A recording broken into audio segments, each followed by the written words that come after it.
একে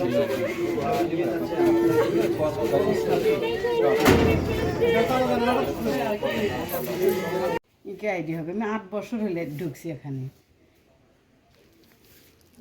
বগুড়ায় অবৈধভাবে নিম্নমানের ও স্বাস্থ্য ঝুঁকিপূর্ণ স্যানিটারি ন্যাপকিন ও সার্জিক্যাল পণ্য তৈরির অভিযোগে এশা এন্টারপ্রাইজকে 2 লাখ টাকা জরিমানা করা হয়েছে। রোববার ফুলদিঘি উত্তরপাড়ায় র্যাব 12 ও জাতীয় ভোক্তা অধিকার সংরক্ষণ অধিদপ্তরের যৌথ অভিযানে উঠে আসে এসব তথ্য। অভিযোগে রয়েছে, একটি বাসাবাড়িতে অনুমোদন ছাড়াই অস্বাস্থ্যকর পরিবেশে তৈরি হচ্ছিল স্যানিটারি ন্যাপকিন, শিশুদের নেবুলাইজার ও ব্রেস্ট ফিডার পাম্প সহ বিভিন্ন পণ্য। একটি বাসাবাড়িতে আনহাইজেনিক ওয়েতে সার্জিক্যাল ইকুইপমেন্টস, নারীদের স্যানিটারি আইটেমস এবং চিকিৎসার বেশ কিছু গুরুত্বপূর্ণ সরঞ্জাম, যেমন আপনারা এখানে অলরেডি দেখতে পাচ্ছেন নেবুলাইজার মেশিন তৈরি সহ বিভিন্ন উপাদান এখানে তৈরি হচ্ছিল। তো উনি অনুমোদনহীনভাবে এই আইটেমগুলো এখানে বাসাবাড়িতে তৈরি করতেছিলেন এবং এর ভিতরে যেমন সার্জিক্যাল আইটেমস কিছু আছে, ন্যাপকিনস এবং নেবুলাইজার, যেগুলো আমাদের কাছে মনে হয়েছে এগুলো চরম স্বাস্থ্য ঝুঁকির এবং এখানে কোয়ালিটি কন্ট্রোলিং চেকিংয়ের কোনো ব্যবস্থা নাই।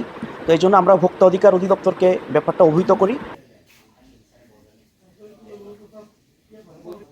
অভিযানকারী দল জানায়, নিম্নমানের তুলা ও সাধারণ টিস্যু ব্যবহার করে তৈরি করা হচ্ছিল ন্যাপকিন।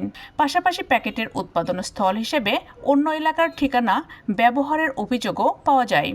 8 বছর হলো করতেছি এখানে। হ্যাঁ, যে উনি বিভিন্ন ধরনের সার্জিক্যাল আইটেমস, যেমন নারীদের যে ব্যবহার্য স্যানিটারি ন্যাপকিন, বাচ্চাদের জন্য নেবুলাইজার এবং হচ্ছে যে ব্রেস্ট ফিডার পাম্প যেটা আমরা বলে থাকি, এই ধরনের বিভিন্ন পণ্য উনি তৈরি করছেন এবং বিভিন্ন বেনামে উনি তৈরি করছেন। যেমন আমরা যদি দেখতে পাই যে উনি যেই স্যানিটারি ন্যাপকিনটা তৈরি করছেন জবা নাম দিয়ে, সেটির উৎপাদন স্থল দেওয়া হয়েছে ধামরাই, অথচ এখানে তৈরি হচ্ছে এটা বগুড়াতে। তো এটি যেমন একটি অপরাধ এবং এই পণ্যটি বিএসটিআইয়ের বাধ্যতামূলক অনুমোদন নিতে হয়, কিন্তু আমরা যখন ওনাকে প্রশ্ন করেছি উনি সঠিক উত্তর দিতে পারেনি এবং উনি বলেছেন যে এটির কোনো বিএসটিআই অনুমোদন নেই।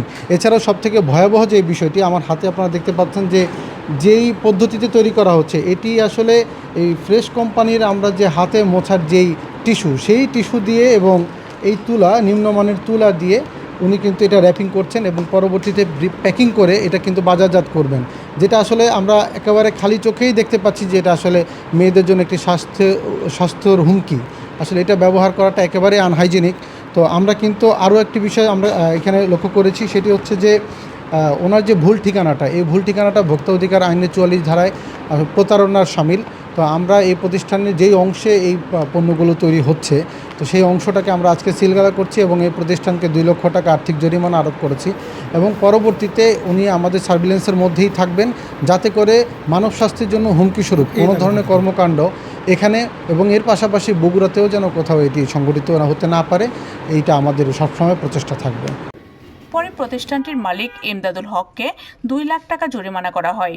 একই সঙ্গে অবৈধ উৎপাদন স্থল সিলগালা করে দেওয়া হয়েছে।